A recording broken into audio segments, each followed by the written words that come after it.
Namo tassa bhagavato arahato samma sambuddhassa. Namo tassa bhagavato arahato samma sambuddhassa. Namo tassa bhagavato arahato samma sambuddhassa.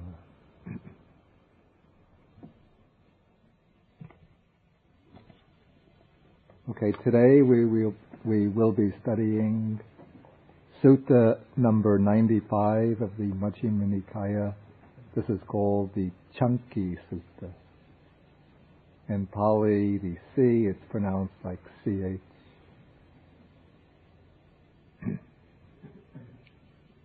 And this sutta is in a sense almost continuous with the Vimamsaka Sutta, the sutta that we discussed last time. It deals with a similar theme, and that is how one is to validate the teaching for oneself. But here the subject is dealt with in somewhat greater detail, and it's set within a quite interesting and charming scenario, which gives us some insight into the living context in which the Buddha lived, taught, and established his teaching.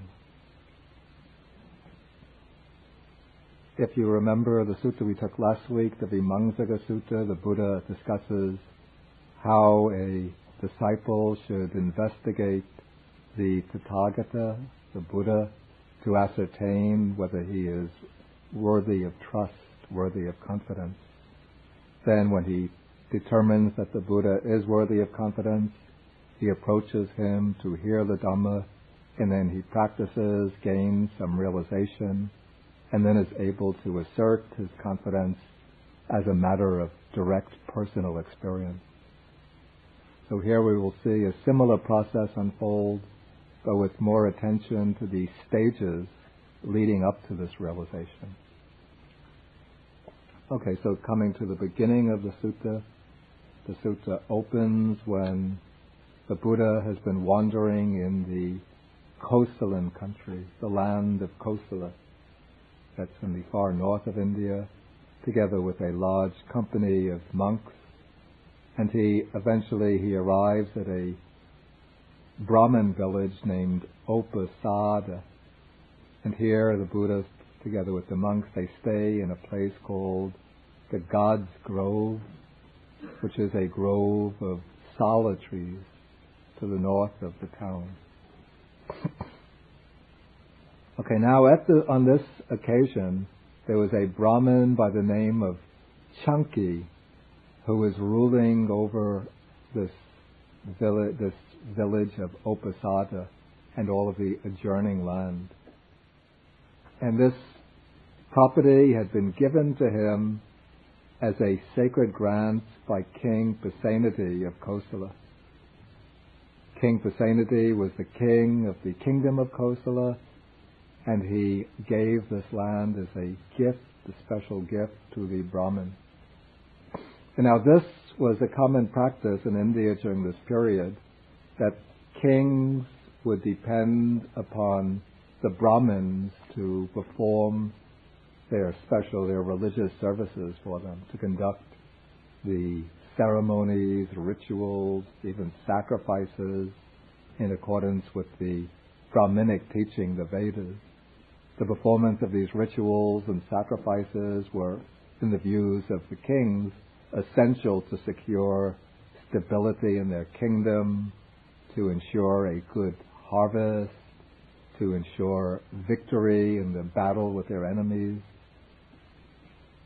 And so they became a kind of symbiotic relationship developed between royalty and the Brahmins, whereby the Brahmins would perform services for royalty, for kings and princes, and the kings, to express their gratitude, would make lavish offerings of money to the Brahmins, and towards some especially esteemed, learned Brahmins, they would make gifts of even quite expensive pieces of property. And so the Brahmin Canki was now ruling over this whole village with all of its adjoining lands, which was considered crown property. And so when the Buddha and his monks arrive, then word goes around that the ascetic, the recluse Gautama, has arrived in this village. Then the rest of this passage that's omitted here is the same as passages we've come across earlier. Word gets around that the Buddha has arrived. He's said to be an arahant, perfectly enlightened one, so on and so forth. And so they decide to go to see the Buddha. And so a large number of the Brahmin householders set out in groups and bands, heading northwards to the solitary grove where the Buddha is staying. And just as they were doing so, the Brahmin Canki, who was the lord of this region, was staying in the upper story of his palace for his midday rest. And then he saw the Brahmin householders setting out from Uposatha in groups and bands. And then he sent an inquiry to find out why they were going towards the north of the city, north of the village. And the reply came to him that the ascetic Gautama, who's said to be a Buddha, a perfectly enlightened one, has arrived, and they are going to see this Master Gautama. And so the Brahmin then sends out a message to his minister. He asks the minister to go to the Brahmins and tell them to wait for him, that he will go also and join them on their trip to see the Buddha. Obviously, this Brahmin must have had what we call good roots, since many of the Brahmins were actually envious of the ascetics, and they despised them and condemned them and scorned them. But this Brahmin would have naturally had some kind of respect for those who are leading a true ascetic life. And so when word comes, the word spreads out, that the Brahmin householders, when word spreads out that the Brahmin Canki wants to go to see the Buddha, then there are 500 Brahmins from various states who would come to Uposatha for some business or other. Actually, in the Buddhist text, when you come across the number 500, one shouldn't always take it too literally. The number 500 is often just used to indicate a very large number. Okay, so when word comes down to these 500 Brahmins that the Brahmin Canki wants to go to see the Buddha, then they are appalled by this, and they think it's somewhat unfitting, maybe even disgraceful, for a high Brahmin to be going to see the one, especially who is the owner of the land, owner of the property, to be going to see this wandering ascetic. And so they come to him, and they ask him whether it's true that he does have this intention. And when he replies that it is true, then now coming to paragraph 8, they give him a long, extended argument trying to explain the reasons why it is not fitting for him to go to see the recluse Gautama, but rather it would be proper and fitting for the recluse Gautama, for the Buddha, to come to see you. And this passage gives us, in a nutshell, the types of qualities that were considered to be the distinguishing marks of a respectable Brahmin. First, he must be well born on both sides, that is, on the side of both his mother and father, of pure Brahminic descent going back 7 generations, that there should be no mixture of blood from any members of the lower classes in his family lineage. Also, in this case, this Brahmin Canki is rich.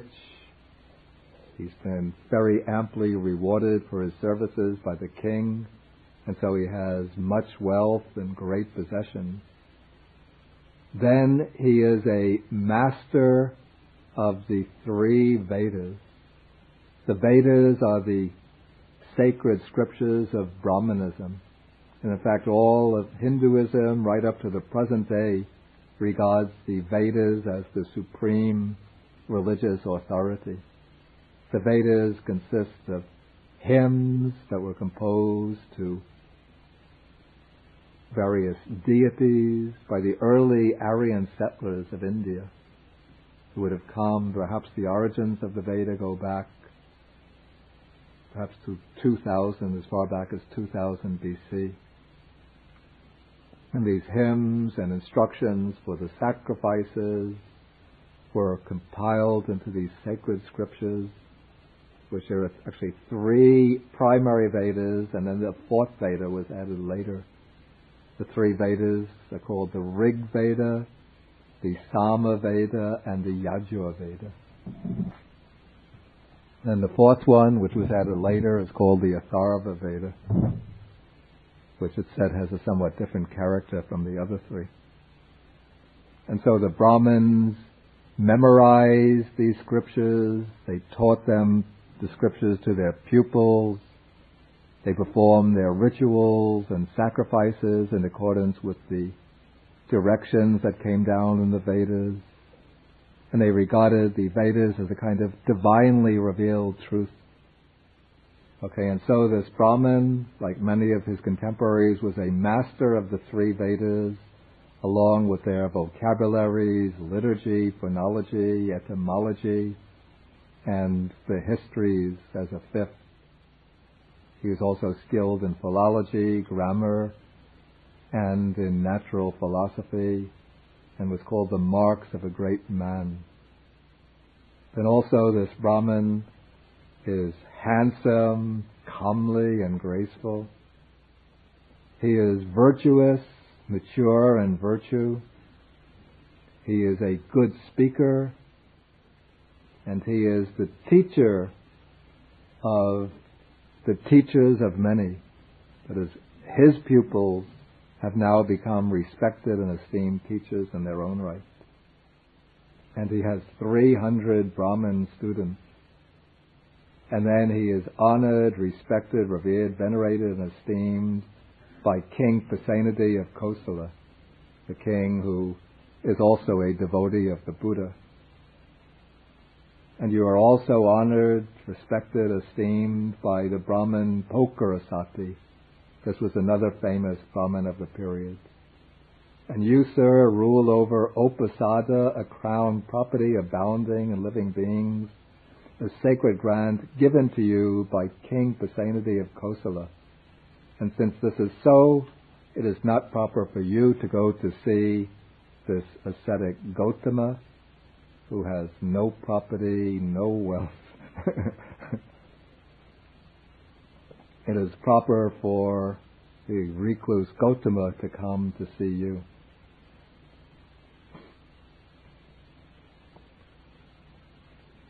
And it struck me that this entire, well, maybe I'll finish this passage first and then give my own reflections on this.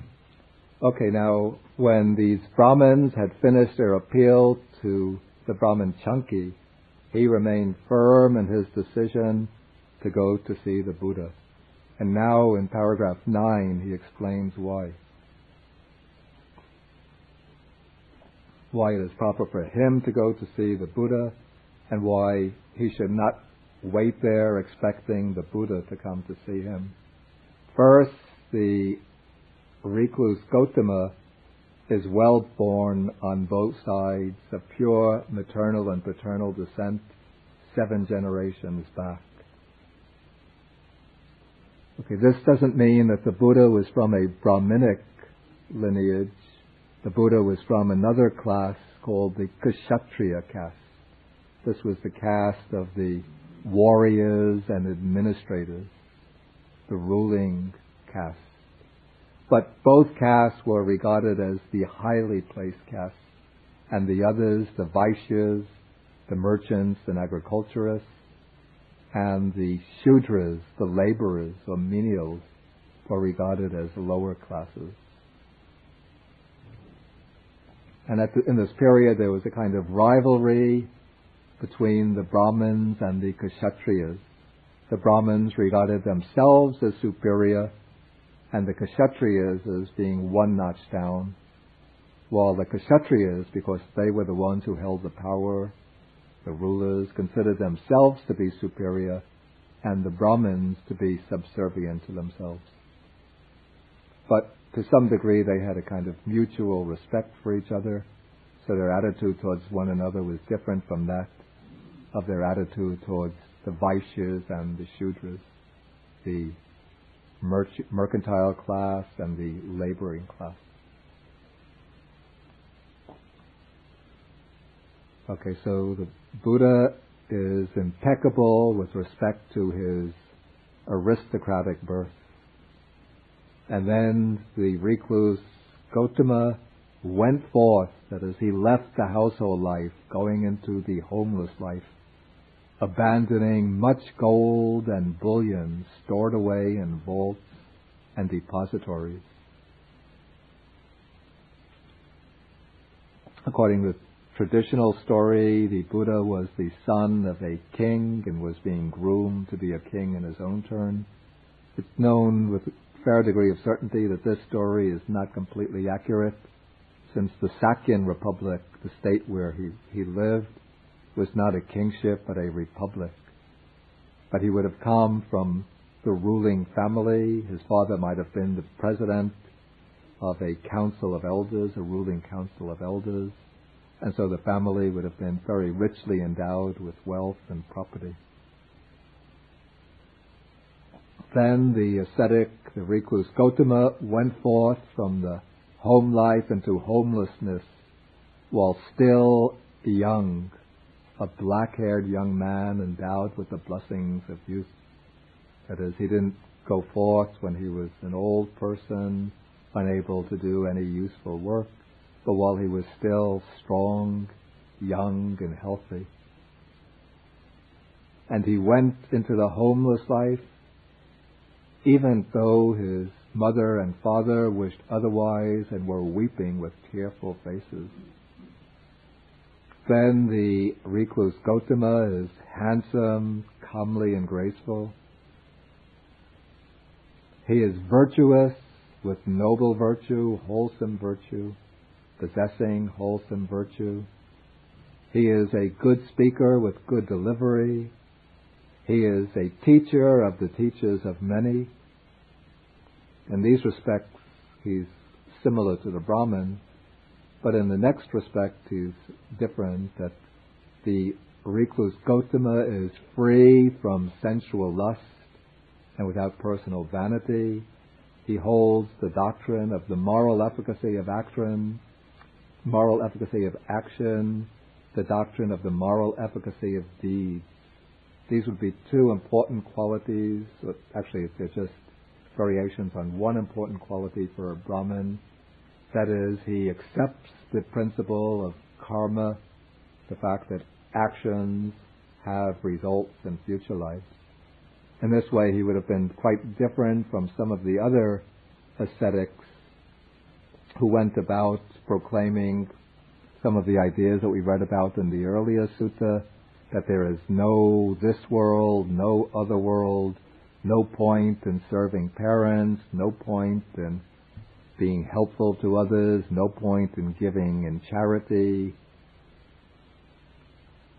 But the Buddha upholds the doctrine of karma and its fruit. And for this reason, the Brahmins, at least some of the Brahmins, respected him.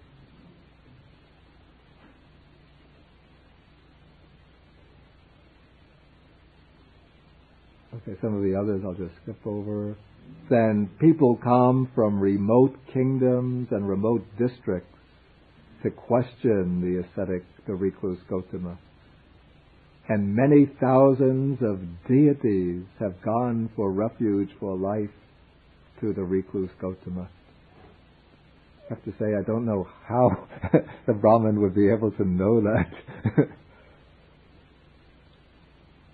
And then a good report of the recluse Gotama has been spread to the effect that he is accomplished, as an arahant, fully enlightened, perfect in true knowledge and conduct, and so forth.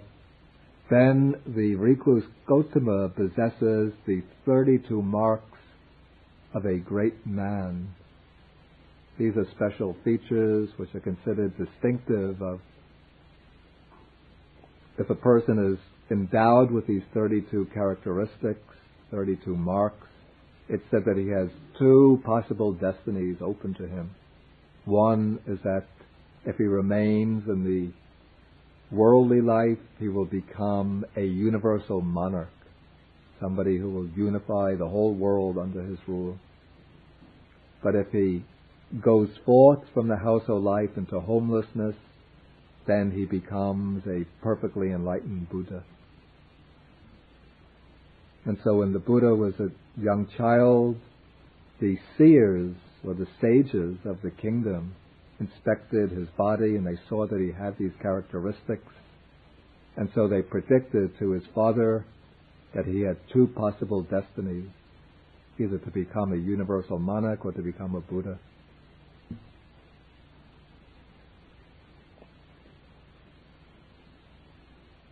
Okay, and then King Senia Bimbisara, he was the king of Magadha, together with his family, have gone for refuge to the recluse Gotama. And King Pasenadi of Kosala, together with his family, have gone for refuge to the recluse Gotama. And even the Brahmin Pokarasati and his wife and children have gone for refuge, for life, to the recluse Gotama. And then the Brahmin gives another reason. He says that the recluse Gotama has arrived at Upasada and is staying in the grove to the north of the village, of the town. And so any recluses or Brahmins that come to our town are our guests, and guests should be honored, respected, revered, and venerated by us.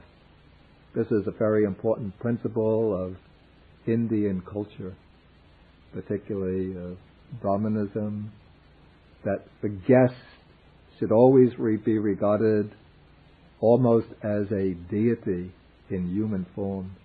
And so one has to make extensive measures to show special hospitality and consideration for one's guests.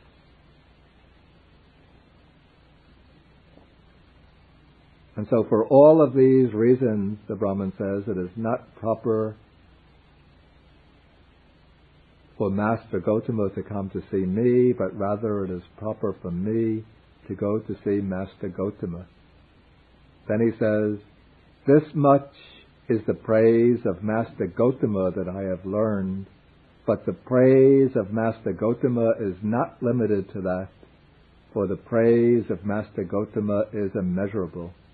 And since Master Gotama possesses each one of these factors, it is not proper for him to come to see me, but it is proper for me to go to see Master Gotama.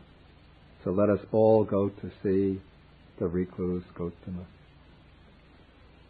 Now what strikes me as interesting is that there seems to be almost no way that the compilers of the canon could have learned about this dialogue. So where does this dialogue come from? It seems to me that it was composed by the compilers of the canon as perhaps a way to give a cameo setting to the discussion that's going to take place. And once the discussion unfolds, we see that the Brahmin Canki actually fades completely into the background. He doesn't really figure in the rest of the sutta at all. The sutta unfolds as a discussion between the Buddha and a young Brahmin who is supposed to be very skilled in debate and argumentation, named Kapatika.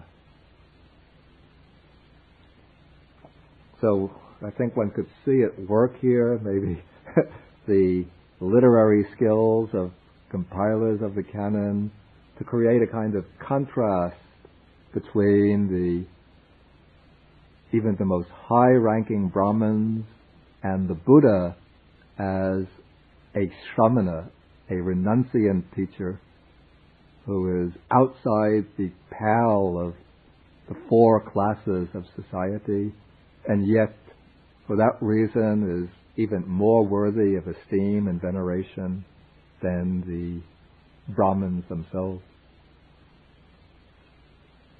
And in support of this, my thesis, we find another sutta in the Digha Nikaya. I think it's actually a sutta involving poker asati, in which exactly the same discussion takes place. And so it's like stock words which have been created in order to provide a dramatic setting for the unfolding of the sutta. And particularly when we come to this last paragraph which I just read, where he says that this much is the praise of Master Gotama that I have learned, but the praise of Master Gotama is not limited to that, for the praise of Master Gotama is immeasurable. I think it's uppamana or uppameya. So we could see almost the compilers of the canon are putting their own faith and devotion into that passage.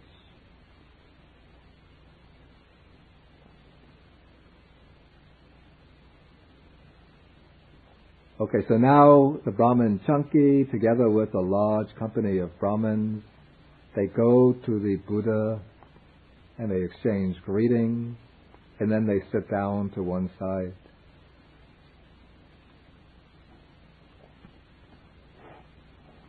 And so now the Buddha is sitting, when they arrive, the Buddha is sitting there, and he's just concluded having some amiable talk with some very senior Brahmins. But at the time in this assembly there was a young Brahmin student. His name was Kappatika. He was only 16 years old, but he was a master of the Vedas. I think in the Brahmin society, they would begin training young Brahmins even from the age when they begin speaking. They begin training them in the Vedas. The Vedas would not have been written down, they would have to be learned orally directly from a teacher. And so as soon as a young Brahmin, especially in the upper echelons of the educated Brahmins, as soon as he's able to speak and to understand spoken language, he will be taught the Brahmin hymns and trained to memorize them. Then as he grows older, he will be given explanations and learn the different branches of the Vedic science until a Brahmin, even 16 years old, could be a repository for a vast store of knowledge, of scriptural knowledge. And now while the elder Brahmins are conversing with the Buddha, this young Brahmin keeps on breaking in and interrupting their discussion. It seems though young, he's somewhat arrogant and disrespectful towards the others. And then the Buddha rebukes him, asks him not to keep on interrupting the talk, but to wait until the discussion is finished.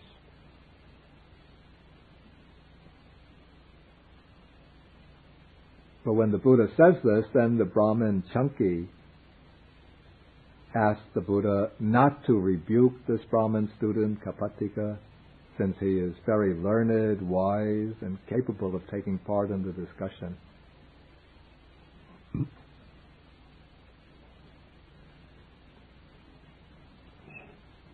Okay, so then the Brahmin student thinks that he will try to catch the eye of the Buddha and then ask him a question. And the Buddha knows what is taking place in Kappatika's mind, and he turns his eye towards him. And then when he does so, then the Brahmin student poses his question. And here we start coming to what I would call the meaty part of the sutta. And this question is intended by the Brahmin student Kapattika to establish the authority, the validity of the Vedas. So he says, Master Gautama, in regard to the ancient Brahminic hymns that have come down through oral transmission in the scriptural collections. Actually, the word scriptural here is not quite appropriate since scripture implies something that's written. The word used is pitaka sampada. So these are collections of sacred texts, but they are not scriptures in the sense of written texts, because they are the sacred texts of the Brahmins were always preserved and transmitted orally. They only came to be written down, I think, probably after the beginning of the Christian era. Okay, so with regard to these texts, the Brahmins come to a definite conclusion, a definite assertion. Only this is true, anything else is wrong. What does Master Gautama say about this? Okay, this young Brahmin is now trying to establish the dogmatic authority of these scriptures. So he's not advancing this viewpoint as his own, but the fact that he's appealing to the Brahmins, and he's a Brahmin himself, shows, or at least implies, that this is really his own point of view. And now the Buddha asks a counter question. He doesn't give a direct answer, but he poses a counter question.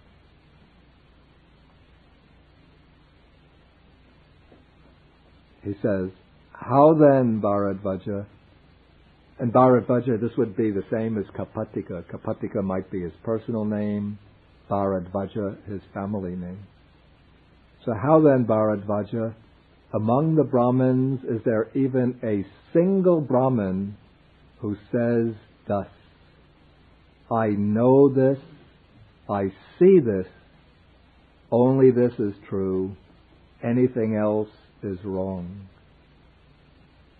And Kapattika has to admit, no, that there are no Brahmins that he knows, that he has studied with, who are able to say that they see for themselves the truth of the Vedas, that they know that the Vedic teaching is true. Then the Buddha asks, among the Brahmins, is there even a single teacher or a single teacher's teacher back to seven generations of teachers who says thus, I know this, I see this, only this is true, anything else is wrong?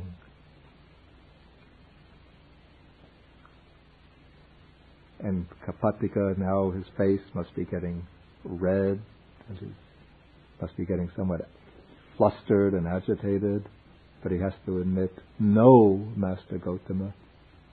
Then the Buddha asks, how then the ancient Brahmin seers, these are what they call the rishis, the sages of ancient times, the ones who composed these hymns, the hymns here are the hymns of the Vedas,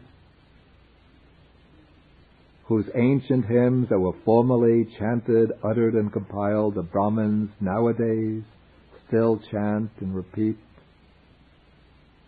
Then Buddha mentions the name of the ancient seers who are mentioned in the Vedas. Did even these ancient Brahmin seers say this? We know this, we see this, only this is true, anything else is wrong. And now with even greater shame, greater embarrassment, greater reluctance, Kapattika has to admit, no, Master Gautama. And so now the Buddha sums up and says, it seems that among the Brahmins there is not even a single Brahmin who says that I know this, I see this, only this is true, anything else is wrong. So even though this seems to be referring to things that happened thousands of years ago, but still we find many religious adherents today of different religions pointing to their own scriptures and saying, it says this in the Bible, the Quran, the Vedas, even the Tripitaka, and because it says this must be true, only this is true, anything else is wrong. And sometimes some adherents will say, throughout history they've said, if you don't believe this is true, off with your head, or you go to the stake and burn. It's not a laughing matter. It happened in the Inquisition, and various religious wars have been fought. Yeah. Well, it seems in a number of traditions that the claim is that office. Yeah. Yeah. Yeah. Yeah. Yeah. But the Christ who says that authors of the Vedas shouldn't be. Yeah, actually, I have to say, I find it puzzling too. How can you get a whole religious tradition based on? Yeah, because it's a good question. I have to say I'm not really capable of answering that because I don't know enough about how the Vedas are reputed to have come into being. But I think the view of the Orthodox Brahmins is that the Vedas were actually somehow divinely revealed to the seers in moments of inspiration. They were a kind of outpouring of the divine power, Brahma, into the minds, directly into the minds of the ancient rishis. And then the rishis received this inspiration from the divine power of Brahma and then composed the Vedas based on that divine inspiration. But when we think that the rishis would have claimed to have directly known and seen the truth of the Vedas for themselves, it's a point that maybe merits research. Okay, so the Buddha then draws the conclusion that it seems that there's not a Brahmin, there's not even a single Brahmin who can say, I know this, I see this, only this is true, anything else is wrong. Okay, going back 7 generations and then going back to the ancient Brahmin rishis who created and composed the hymns. Then the Buddha uses a simile, famous simile of the file of blind men. And you have this line of blind men. The ones in the back are blind, the ones in the front are blind, the ones in the middle are blind, the ones in the back are blind. And yet they're walking along, trying to reach their destination, depending upon the one in the front. And so the ones in the back think we must be going in the right direction, since the one in front of me is leading me in that direction. And the one in front of him thinks, well, I must be going in the right direction, since the one in front of me is going in the right direction. And so this goes up to the first one, but the first one, being blind and with nobody to guide him, might be moving in the wrong direction without realizing it. There's a famous painting, I think, by Bruegel, Dutch painter Bruegel, called The Line of Blind Men, which is almost like a perfect illustration for the simile. And so then the Buddha says, and so in regard to their statement, the Brahmins seem to be like a file of blind men. The first one does not see, the middle one does not see, and the last one does not see.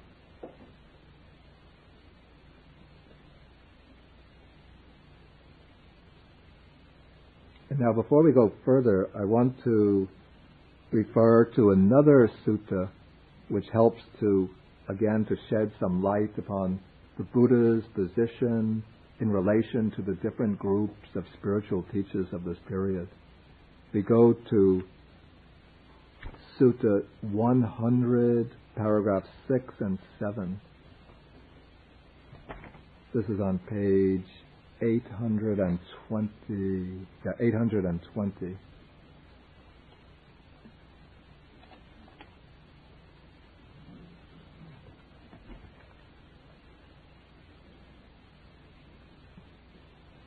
Here the Buddha is in dialogue with another Brahmin youth whose name is Sangarava.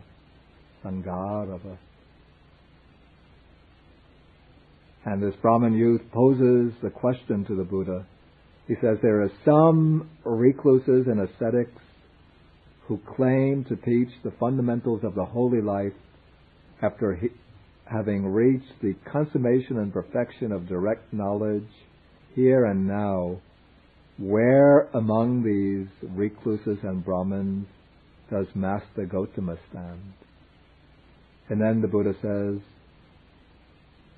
among these recluses and Brahmins who claim to teach the fundamentals of the holy life after having reached the consummation and perfection of direct knowledge here and now, I say there is a diversity among them. There are some recluses and Brahmins who are traditionalists. The traditionalists, these would be called anusavikas.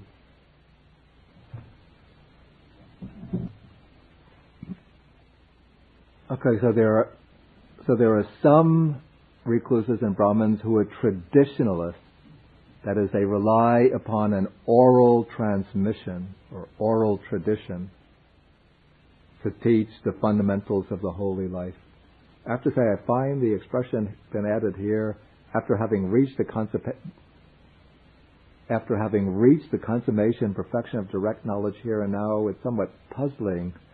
Since if they have direct knowledge here and now, then why should they rely on oral tradition? But if we disregard that, this forms at least as satisfactory as the first group of teachers in this period are the traditionalists who teach not on the basis of their own direct knowledge, but who rely upon an oral tradition, upon the tradition of sacred scriptures, which has come down through a lineage of teachers. And this will include the Brahmins who follow the Vedas. Then the next class also seems a little mixed up. There are some recluses and Brahmins who, entirely on the basis of mere faith, claim to teach the fundamentals of the holy life, again on the basis of direct knowledge here and now. Such are the reasoners and investigators. The reasoners and investigators, these are the ones who use reason, pure logic, pure thought, or even empirical investigation as a starting point for reasoning and reflection. So what I find puzzling in the second category is, why does the text say that they rely entirely on the basis of mere faith? It seems mere faith belongs in the first category, to be characteristic of the Brahmins who accept an oral tradition. Why do you accept an oral tradition as being true? Because one has faith in it, one believes it. In the case of the rationalist, the investigator, he doesn't rely on faith, but he uses his reasoning and reflection to deduce truth. That seems unlikely to me, because usually one places faith either in another teacher as an authority or in some transmission of sacred texts as being true. So I find this to be almost contradictory or paradoxical. But I prefer to leave aside the the phrase which says that they rely entirely on the basis of mere faith, and to instead emphasize that they rely upon reasoning and investigation, since it fits more appropriately the categories of teachers during this period who are rivals to the Buddha. Then the Buddha brings in the third class. There are some recluses and Brahmins who, having directly known the Dhamma for themselves, or having directly known the truth for themselves, among things not heard before, claim to teach the fundamentals of the holy life after having reached the consummation and perfection of direct knowledge here and now. Then the Buddha says, I, Bharadvaja, I am one of those recluses and Brahmins who claim to teach the fundamentals of the holy life, having directly known the Dhamma for themselves.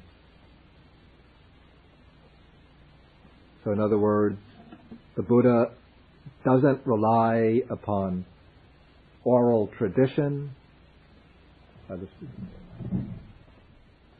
He doesn't rely upon pure reason, but he relies upon direct experience, direct knowledge.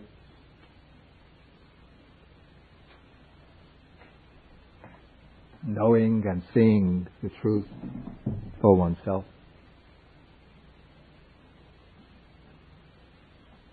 And so, coming back to the sutta that we're discussing, the young Brahmin Kapattika, what class of these three would he fall into? What class? The first. He is a traditionalist. And so now the Buddha says that since none of the Brahmins, I'm back to page 780, since none of the Brahmins see the truth of the Vedic teaching for themselves, what do you think? Doesn't the faith of the Brahmins turn out to be groundless? In other words, they are just placing blind faith in these sacred texts, the hymns of the Vedas, and they're taking a dogmatic attitude, declaring only this is truth, anything else is false, but they don't have any real personal knowledge, personal direct experience of this for themselves. So all they have is a kind of empty faith.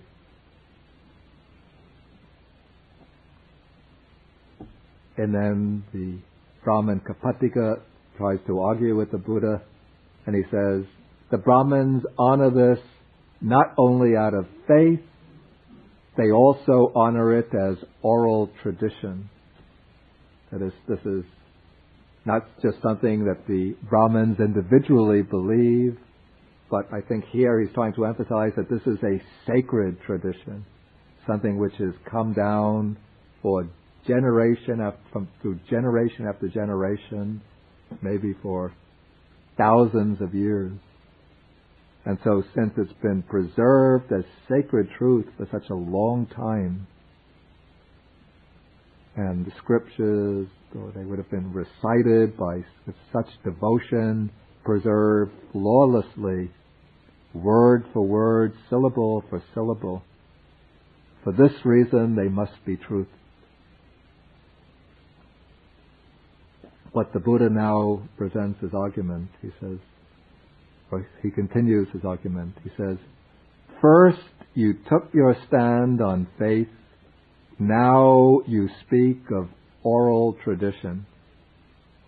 And now the Buddha is going to introduce 5 things which I described in the outline. I say 5 things which are inadequate bases for truth claims. What are these 5? And then the Buddha says there are 5 things that may turn out in 2 different ways here and now. Okay, so what are these 5? There's faith. This is saddha, faith or belief, generally faith based upon emotion and devotion towards a religious teacher or a set of sacred scriptures. Then there is what's called approval here.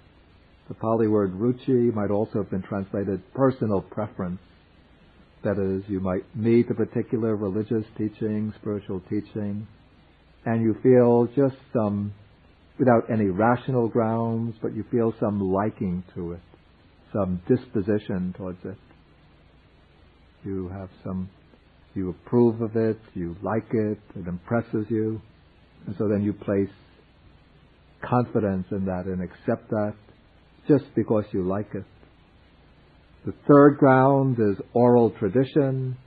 These would be like the sacred scriptures that have come down from ancient times, regarded as infallible sources of truth. A fourth is here translated reason cogitation, which means inferential reasoning. You begin with certain things that you might see as evident truths, then you start reasoning from those truths and arrive at conclusions which might be quite remote from the empirical facts that one begins with. Many of the philosophical systems that developed in the history of Western philosophy would fall within this category.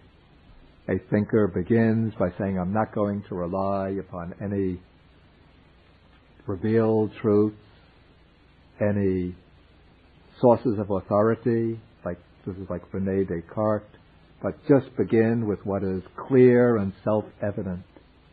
So he starts with the facts of bare experience, and then by reasoning and deducing from the facts of experience, one winds up proving the existence of an almighty God, proving the existence of an eternal soul, proving this, proving that.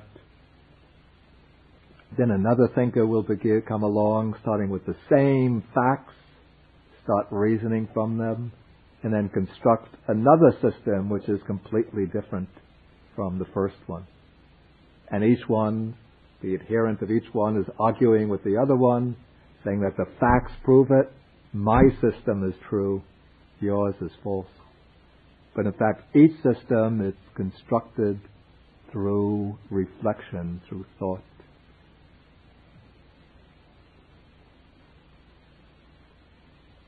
Okay, and then the fifth basis for truth claims is what is called, in Pali it's a rather complicated expression, ditti nijana kanti, which here is translated reflective acceptance of a view.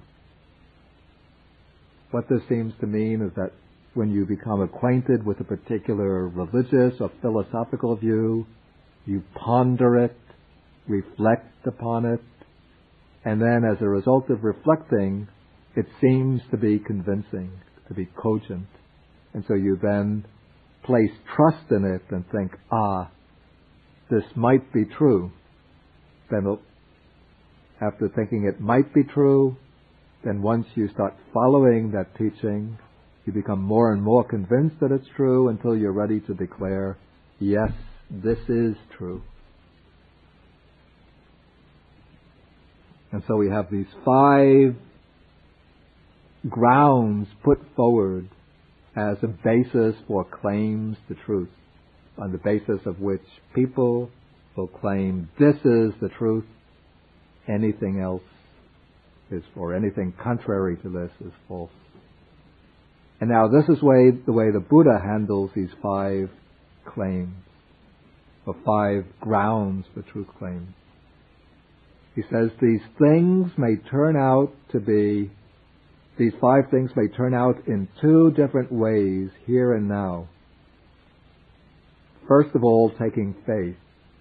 Something might be fully accepted out of faith. You have utter faith in this doctrine. You believe it. It seems absolutely convincing. And so you're ready to lay down your life for it.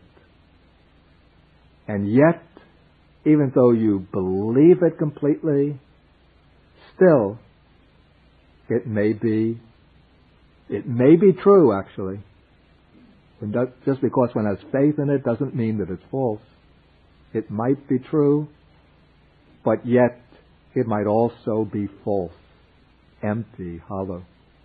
In other words, the fact that one has faith, even very strong and powerful faith, doesn't mean that it's true. And then there might be something else which nobody believes, nobody accepts out of faith. And yet this might be true. This might be unmistakable.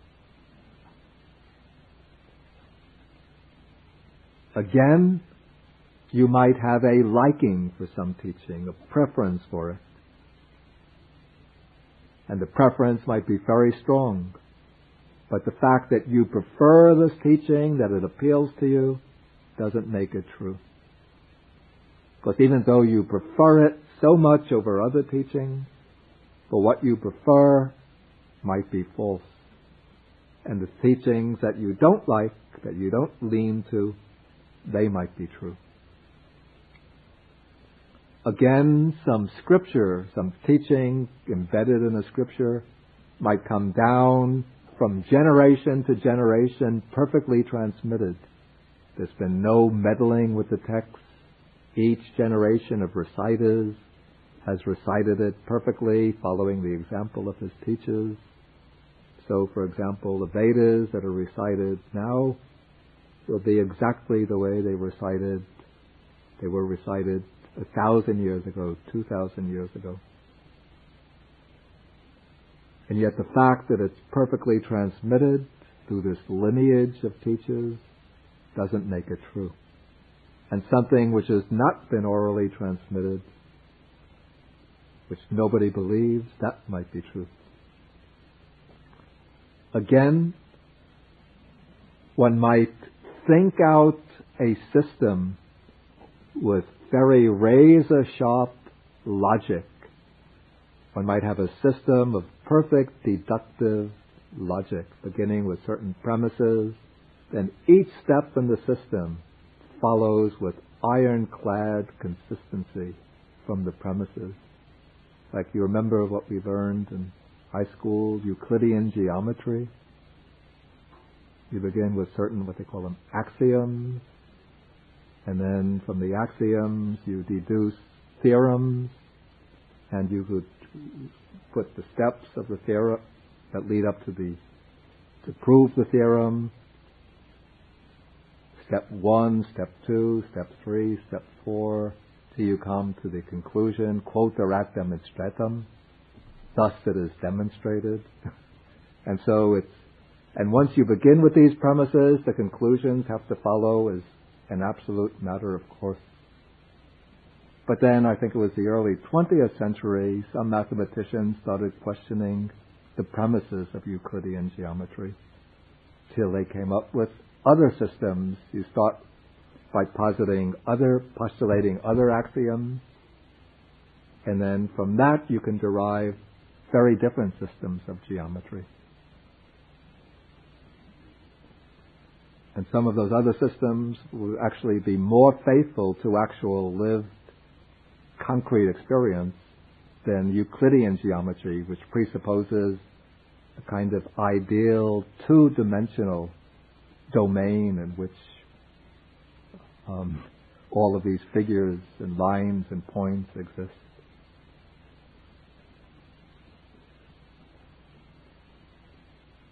And of course, mathematics is one example.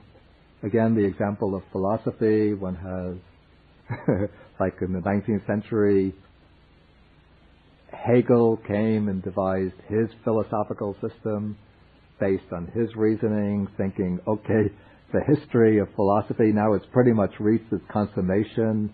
All of the history of philosophy has been unfolding till it's reached its full flowering in my system of philosophy. So now philosophy is at an end since I have fully developed my system.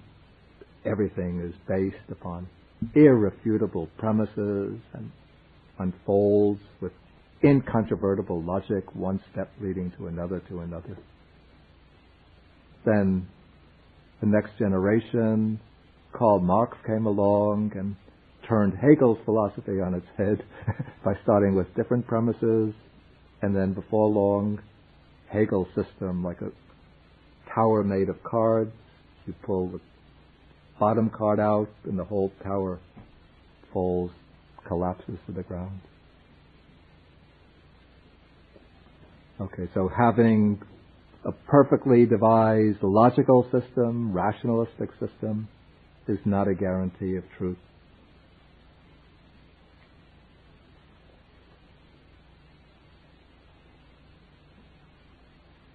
Okay, and then you have this reflection upon a view. Okay, you are exposed to a particular view. You reflect upon it very carefully, very thoroughly. But the fact that it seems convincing to you on reflection doesn't make it true. It might be true, but it might also be false or mistaken.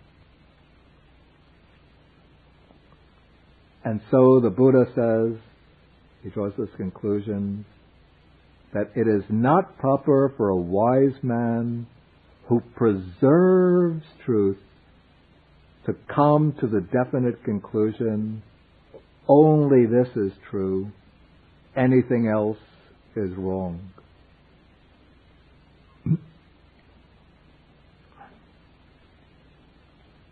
So here the Buddha has introduced one of the important ideas of the sutta now, the preservation of truth. In other words, what kind of approach one has to take in order to be faithful to the truth, not to transgress the limits of truth by making bold, invalid, let's say bold, audacious, confident, but invalid claims. What kind of statements can we make that are properly cautious and properly respectful of the boundaries of truth? And the Buddha, so the Brahmin student raises that question, in what way is there the preservation of truth? How does one preserve truth? We asked Master Gotama about the preservation of truth. And the Buddha replies, if a person has faith, he preserves truth when he says, my faith is thus. But he does not yet come to the definite conclusion, only this is true, anything else is wrong. In this way, there is the preservation of truth. In this way, one preserves truth. In this way, we describe the preservation of truth. In other words, you have faith in something, and that faith might be true. As a Buddhist, I have faith in the Buddha, faith in the Dhamma, in the teaching. But I can't step out and say, I know this, that the Buddha is fully, perfectly enlightened, that the Dharma, the teaching, is completely true. But I have faith that it is true. And the fact that one has faith in something doesn't mean that it can never be validated, that it has to remain forever a matter of faith. But when one has faith without direct knowledge, then to preserve truth, one could only say, this is my faith, this is what I believe. But don't make dogmatic claims that because I believe this, it must be true, and anything else false. And if one speaks in that way, then one is respecting the boundaries of truth. One is preserving, protecting truth. Similarly, if one has a preference or liking for something, a teaching, one says, I prefer this teaching, I like this teaching. But don't use your preference, your liking, as a basis for making truth claims. Therefore, it's true. Or if something comes in an oral tradition, or the Buddhists say Buddhism now, it comes to us not in an oral tradition, but in a written tradition. But still the text we have here faithfully reproduce an oral tradition which would have gone back 2,000 years. So the fact that these things are written in the Buddhist texts, and we could see that they are also found in texts that go back 2,000 years, just means that the texts have been well transmitted. It doesn't mean that we can claim that what's said in the text must be true. Similarly, when one reasons about something and arrives at a conclusion from reasoning, of course there are certain types of reasoning that are that lead to compelling conclusions, necessary conclusions, but that's usually generally purely logical reasoning. When you start reasoning from observed facts, then there's scope for error. And then when one ponders a view, reflects upon a view, and then accepts that view by pondering it, one shouldn't come to the conclusion, therefore this is the right view, the correct view. Any other view is wrong. All you can say if you respect truth is that I've reflected on this view, the view seems to me to be correct, and so this is the view I accept.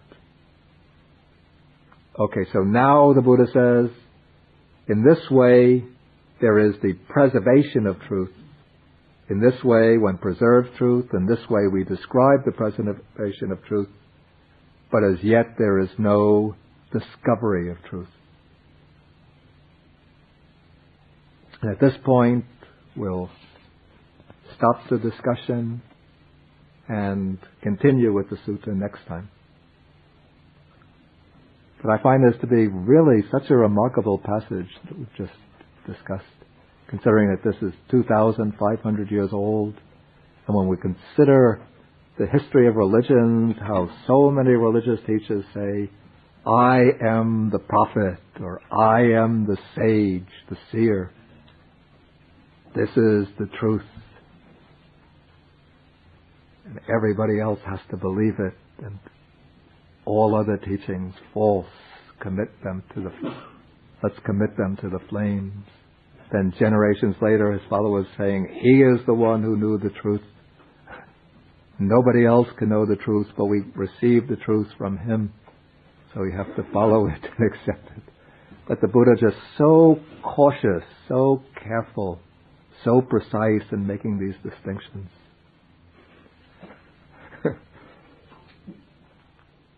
Yeah. He makes a distinction, but he still professes that his teaching is the truth, yeah. But he will teach the way to realize the truth. We see that next time. Any questions or any comments? Yeah.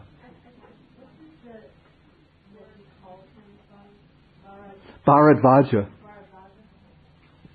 This was, it probably still is, a Brahmin family name. Bharadvaja. Vaja is, Bhara is weight, Vaja is standard, flag. I don't know the significance of the two words combined. Yeah. Earlier in the Sutta, Canki talked about various non-refuge. Yeah. How do we understand refuge in the Brahmins are Buddhists or Brahmins? Say the last sentence again. You're talking about these various Brahmins for refuge. Yeah. But they're not followers of the Buddha. Actually, this Brahmin, Pokarasati, did become a follower of the Buddha. So he refers to it as Brahmins, and they were Brahmins. No, they remain Brahmins. They remain Brahmins, but while remaining Brahmins, they don't become monks. They remain Brahmins, but they become, lay followers of the Buddha. They go take the three refuges and they become upasakas. I would think if the Brahmins do become Buddhists, then they can no longer. I think would interfere with some of their Brahmanic they could no longer promote animal sacrifice. There would be a conflict there. But from the evidence of the text,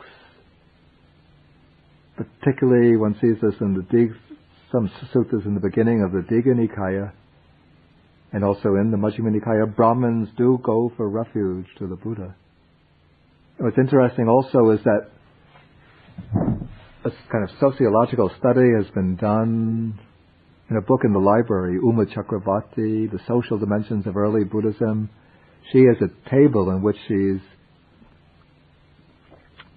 tabulated the caste affiliations of the Buddhist disciples who are mentioned most often in the Buddhist texts, in cases where their caste identity is given.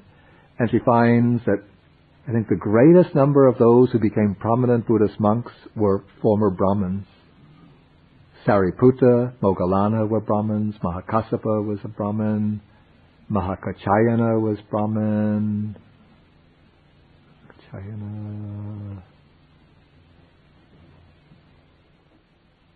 quite a number. And the greatest number of lay followers would have been probably from the Vaishya caste, the caste of merchants, agriculturalists. But not that many, according to her findings, from the Vaishya caste got ordained. Maybe they were too busy earning money. And these kings, King Kosala, or King Pasenadi of Kosala, did become a follower of the Buddha. In fact, there's a whole selection of short suttas in which King Pasenadi consults with the Buddha. It comes in the Samyutta Nikaya. And King Bimbisara actually befriended the Buddha before the Buddha reached his enlightenment, while he was still a seeker of enlightenment. And King Bimbisara was very impressed. He saw the Buddha wandering for alms, and he was so impressed with him that he came to visit him, and he tried to appeal to the Bodhisattva to give up his quest for enlightenment and to become a co-ruler with him. But the Buddha insisted that he was going to continue on this quest. And then King Bimbisara said, then please promise me that after you achieve enlightenment, come back to my kingdom and teach me the truth that you realize. And then the Buddha fulfilled that promise. And King Bimbisara became a Sotapanna, a stream enterer. And he donated to the Buddha the famous bamboo grove outside Rajagir, Vajagaha. Any further questions? Yes, Suki. Yeah. Yeah. Yeah. Yeah, yeah. Actually, that's a very good point. Yeah. That's a very, very good point. That's a very good point.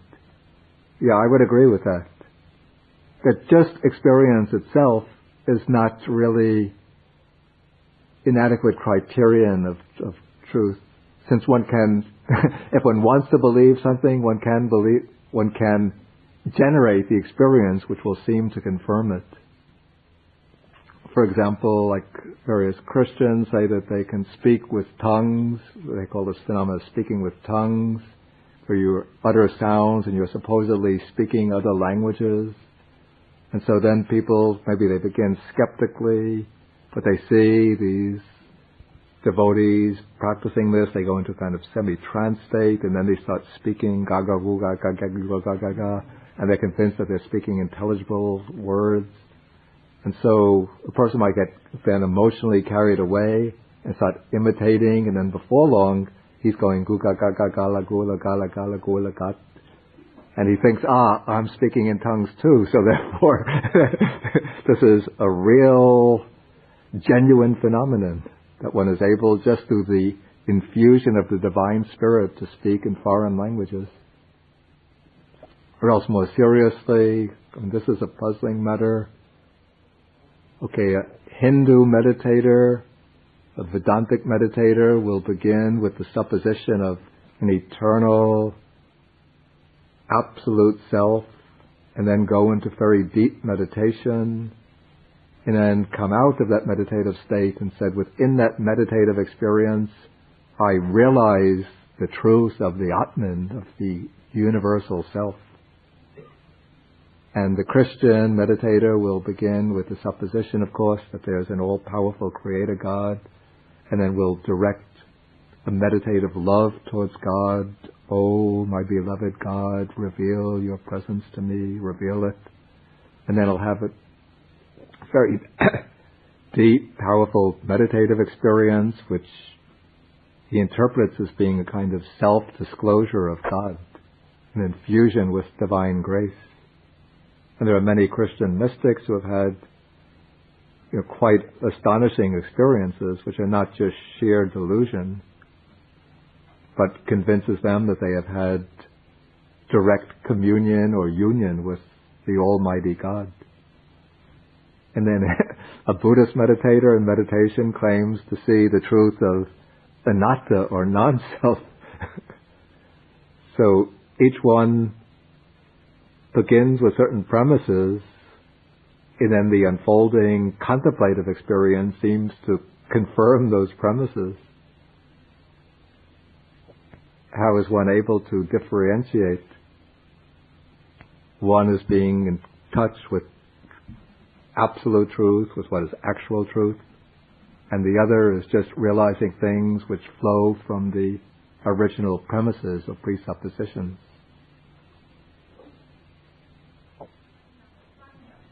Excuse me? Yeah. Sanya would be a quite important ingredient in that experience. Sanya is perception. But also when one has a realization of, say, impermanence, it's also called anicca sanya, the perception of impermanence. Okay, anyway, are there any... But it's a good point that it's not enough just to have a very powerful, overwhelming experience, but it should be experience of Dhamma, of what is true, actual. Any further questions? Okay, then we will stop for this evening and then continue. Next week we will complete the sutta.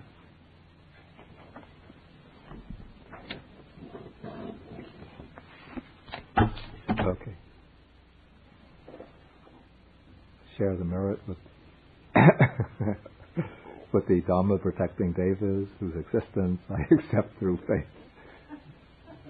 Akasata chabumata deva naga mahidika punyantang anumoditva chirang rakantu sasanang.